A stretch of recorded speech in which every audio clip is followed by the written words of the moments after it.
This podcast is for informational and educational purposes only. It is not medical care or advice. Clinicians should rely on their own medical judgments when advising their patients. Patients in need of medical care should consult their personal care provider.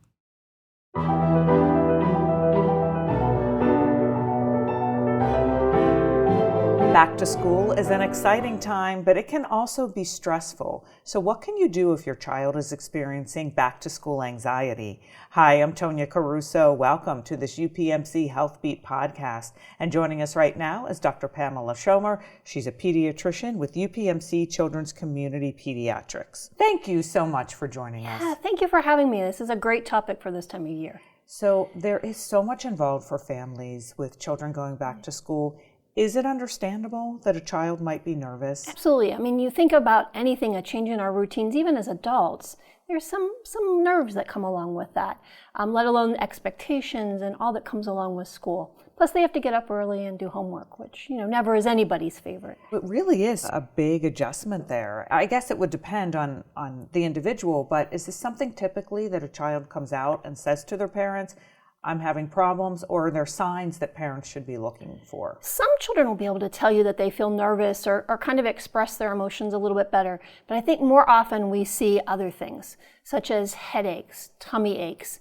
Maybe their appetite changes or their sleep patterns change, or they're just a little more irritable. They're just a little more short-tempered and don't want to talk about school, don't want to talk about the things that are associated with it. And those are things you need to tune into as well. If you are leading into the school year, still in August, not there yet, what are some of the things as a parent you should be talking to your child about? I think it's really talking about what to expect in that year. Kids have nerves about multiple parts of the school day. How are they going to get there? What time do they have to get up? What's their sleep schedule going to look like? What time do they have to go to bed? So starting to introduce those ideas makes it a lot easier than just doing it all at one time the night before school starts. And then reviewing what was good about last year's school, what they might miss, what they can look forward to, and then hyping up some of the special things, thinking about the first day outfit, any traditions that you might have around school, any of those, just so that they're really anticipating it instead of not looking forward to it. So do you find that there are certain years where it would be even more understandable that anxiety might be heightened, sort of like those transition years, like going to first grade or middle school or high school? Those are really great examples. We're changing schools because it's just an unknown. So again, that school building is new. There is a lot more unfamiliarity with it. So it's just more difficult as they move from one stage to another. So you want to pay a little bit more attention at those ages. In a situation like that, would you suggest it's a good idea if a parent takes a child to visit the school earlier? Absolutely. Even if the school isn't offering to get into the school, which most do, even just the trip, how are we going to walk there? What's our day going to look like? Kind of doing some dry run-throughs can make that easier. And then taking advantage when the schools do have those open houses. Go and meet that teacher. Go walk their schedule if they're in middle school or high school and going to be changing classes. And then really listen to what they're nervous about. It might be something very different than what we think about. It may be, how am I going to carry all those books? Or how do I get back to my locker? And then it gives you some opportunity to focus on those or practice those particular skills.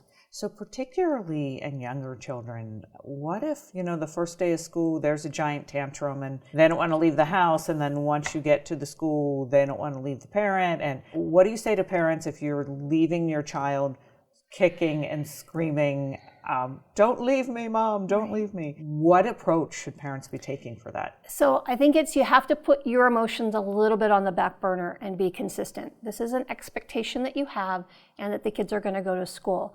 So being compassionate and empathetic, but also being firm, not saying, oh, because you're having a tantrum or because you're saying don't leave me, not leaving them and letting them skip school, because then you're really confirming to them that maybe there is something to be worried about. So explaining, talking through the day again, but making that goodbye short, sweet, let them know the expectation, and then live up to that expectation.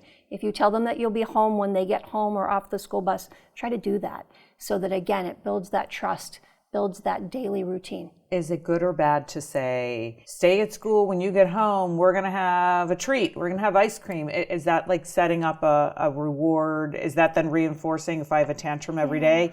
If I go home, I can have some ice cream? Yeah, it's a really controversial question, and I think that goes a lot to parenting and what you kind of set as expectations. I think many of us don't do things in life unless we know there's going to be a positive consequence. So carving out some special time or a little special treat, I think, is fine. Trying not necessarily to make that the only reason, but more something to look forward to. When you've completed this task, when you've established and achieved that goal, then we're going to spend some time, we're going to do something, we're going to have a special snack, rather than it seeming like that's the bribe. But honestly, would most of us do many of the things we did if we didn't know there was something positive at the other end of it? Is it better to do something like we'll have story time because that's enriching no matter what? Exactly. I am always in favor of something that's more of a privilege or a special time or a special event, because we always want those. If we start to promise something as an item, a toy, going somewhere, that's hard to be continuous with and keep up that consistency. It's always easy to have a little extra story time or a little extra something.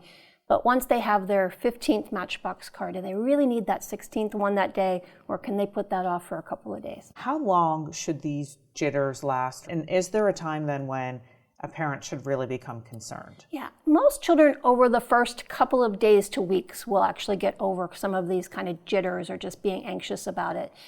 I think there are cues of when things are going in the wrong direction. And that would be, you mentioned about kids kind of refusing to go to school or really not being able to get there. Also, if they have those big body complaints, those headaches, those belly aches, that pain is real, even though we know it may not come from their head or their stomach. So we don't want to minimize that. We really want to address that. And sometimes that's with their pediatrician or with their physician. The other kind of point that I would say is if kids start to act outside of their age, so they're acting much lower age range, so your middle schooler is acting more like the 3-year-old that you didn't miss, or they're worrying about something that they can't control or is way in the future, kind of out of context to what it is, those are other reasons to kind of contact and have a discussion about next steps. So I absolutely think starting with your pediatrician is best, because they can assess and make sure that there isn't something medical going on. Can also kind of talk with you and maybe try to help isolate what are those triggers that are causing it and come up with some strategies to help eliminate that. And then if we're still having problems, certainly connecting you with somebody in behavioral health, a therapist, someone to work with in that aspect, whether it's in their office or community office or even at the school sometimes. Right. And what sort of conversation should parents be having with teachers? So I think if you can reach out to a teacher beforehand, it's nice, because you can point out things that you might be concerned about off the radar of the child. So things that maybe they struggled with the year previously, or that you're concerned might be a problem, or even sharing some strategies that did work. If you know your child's been anxious in the past and you're going to send a little reminder of home, a picture or a little toy, again, making sure that procedure is there. And then most teachers, who probably also are a little nervous at the start of the new year, like to connect with their students. So knowing what that student likes to do or how to best approach them may ease that relationship building that goes on at the beginning of the year. Can kids pick up on a parent's anxiety, and what tone should parents be setting? Right. So I think, sort of like we talked about with the tantrums, is consistent but sympathetic or empathetic. Understanding we've all been there and we all remember first days of school or that kind of dread of a big test or a big change. So not minimizing their feelings, but talking through what they feel, maybe bringing up some of their strengths to them. But again, being very consistent that school is part of our life. These are kind of our expectations. We're going to support you through it. We're going to be there. Your success isn't how much we love you. It's that we're going to get to school, and this is really important for your future and achieving all of those goals that you want to achieve as an adult. Sometimes a hard concept for a kindergartner or a first grader, but as we kind of continue that consistency, it gets a little easier for them to understand education is important to us as parents.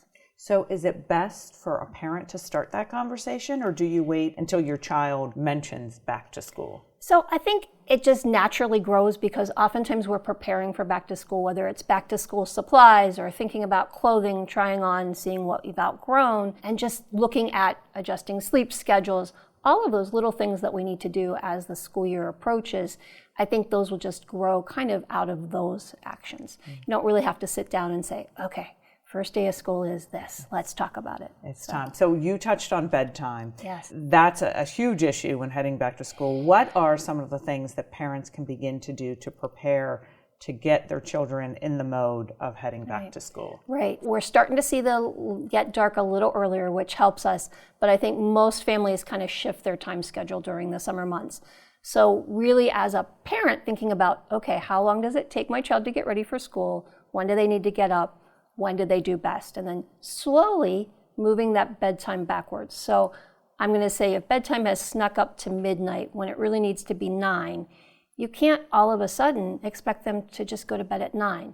So maybe for a few days, 11 o'clock is bedtime, and you have that bedtime routine right before, and then 10 o'clock, and then ultimately to 9 o'clock. Setting an alarm or a reminder that we have to get up that hour earlier as well. So in theory, how many weeks before the start of school should this start? Yeah, it depends on how quickly your child adjusts. Some will do it like this, and other kids it just takes a little bit longer. So knowing your child and kind of adjusting to their needs is important, but I'd say at least a couple of weeks. Do you find too that getting a child involved, especially a young child, in packing your lunch or picking out your notebooks, what are some other things that parents can do to really get them excited about school? Absolutely. So again, just talking about what to expect, making that visit we talked about, but truly just preparing, being part of all of that routine. So maybe you don't make the decision of what time they need to get up. Maybe they help you make that decision because they know how long it takes to get ready. But right, a special meal the first night or the night before, packing that lunch, picking a new lunch box, going school shopping, even if it's in your own closet, for picking that same day. And then there's all the traditions people have. I think on social media we see all the first day pictures where kids year after year pose with a poster or a little sign, and they may think it's corny then, but when they get to the end they're going to actually really see how much that helped them track their progress and gives a parent an outlet to express their emotions as well. It's hard to send your kids to school sometimes. I see pictures, the first day of school pictures of, the child with the sign and then the mother crying. So it does become difficult. I think for children, there's the whole aspect of school itself and being nervous about classes, etc. And then there's the whole social aspect with friends. What can a parent say if their child is sitting there saying, I'm so worried I'm not going to have any friends, or I'm going to a new school? Right. So I think listening to what that concern is and kind of relating to that. You never want to minimize their concern. So you never want to say, oh, you have friends, when they say I'm concerned I'm not going to be. It might be that they're concerned they're not in the same classes. So really listening to what that sounds like. But then reminding them of past successes, and then giving them opportunities to build on what they see as gaps. So if they're worried they don't know kids in the new school, maybe looking for some activities that they can get involved. Since we're not really supposed to talk in reading and English class anyway, getting them involved, inviting people over, talking with parents, or getting involved in those groups so that we can really put those kids together, but always keeping that ear open for when things aren't going well, because we know that there can be lots of, as I call it, drama, especially in certain grades. And so, again, you don't want to minimize that, but you also don't want it to take on a life of its own and start kind of calling the shots and helping them make the decisions. Right. So we talked about sleep, obviously one of the biggest challenges heading back to school. Getting back into this routine of homework, what do you say to parents about the best way to ease that back into everything? So again, it's going to be a little bit child dependent. So what's worked in the past is probably going to be how you start building it. But you also have to work in extracurricular activities in there, because a lot of kids are coming home and they have sports practices or other groups. So knowing, does my child need a break after school and then need to start? Do I need to have it done by dinner? Making sure it doesn't interfere with bedtime. And it may be a little bit adjustments depending on what that expectation is. But again, having that conversation and checking in with them, letting them have a choice, right? You don't have to come right home and sit down and do your work, because we might need a break.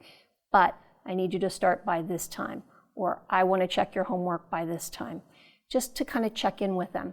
Again, a great discussion with teachers as well is sometimes teachers may let you know ahead of time how much homework or what is going to be a heavier homework day, when our test schedule is going to be, and then you can help adjust your weekly schedule for your family a little bit based on that as well. We always hear kids are so resilient. Do you find that applies to this situation as well? I think in most cases it does. I think the last couple of years with some of the switch in school and having virtual classes and differences in schedules has made them a little bit more fearful, a little less resilient, because it's not just those transition years.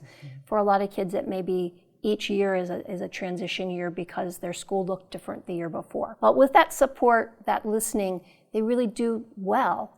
It's just we need to make sure we have that right team around them to make sure they realize that school is important, they can do it, and that we're going to be there to make sure that happens. Do you get lots of calls this time of year? We do. It becomes a lot of the focus. This is the time of year when we're doing a lot of back to school physicals as requirements. And so sometimes the kids come in and it's a little too early because they're not been used to getting up. So that's a great way for us to start talking about sleep, or they don't want to talk about back to school because of all the negative. And it really gives us that ability to talk about the positives. What do you think you're going to learn? What do you expect? What do you hope to learn? And sometimes they can walk out just a little bit less anxious about it or feeling a little more positive. I worry probably as much about the kids who don't express their concerns, because keeping that stuff inside, I think, leads more to those headaches, sleep disturbances, all those other things that sometimes are a little harder to put your finger on, because they can't say I'm feeling anxious. They can just say I'm not feeling well. And so final words for parents, what do you want them to be thinking about? Think of each school year as an adventure. Don't really hide your emotions. If you're feeling teary-eyed, it's okay. Just explain to them why you feel that way. They're growing up, oh, it's hard to think about you being at this stage. It's usually not because we don't want to be separated from them or see them go to school, although that might be what they say. And then keep that line of communication open throughout the school year. Don't wait until that first grading period comes home to kind of check in and see how they're doing. Take advantage of teachers' conferences or communication with them, and don't always accept the, oh, it was okay when the kids come home and you say, how was your day? Oh, that's interesting to say. Don't always just accept that. Right. Should you probe? So I think, having your kids understand that you want a little more detail to that it's okay probably isn't enough. Ask some more of those questions. What did you do today? What was really tough? What did you really like today? And oftentimes when they know that you're really listening to them, that conversation flows a little easier. Well, always some great information. Thank you so much for coming in and spending time with us today. We'll definitely have you back. Oh, well, thank you again, and here's to a good school year. I'm Tonya Caruso. Thank you for joining us. This is UPMC HealthBeat.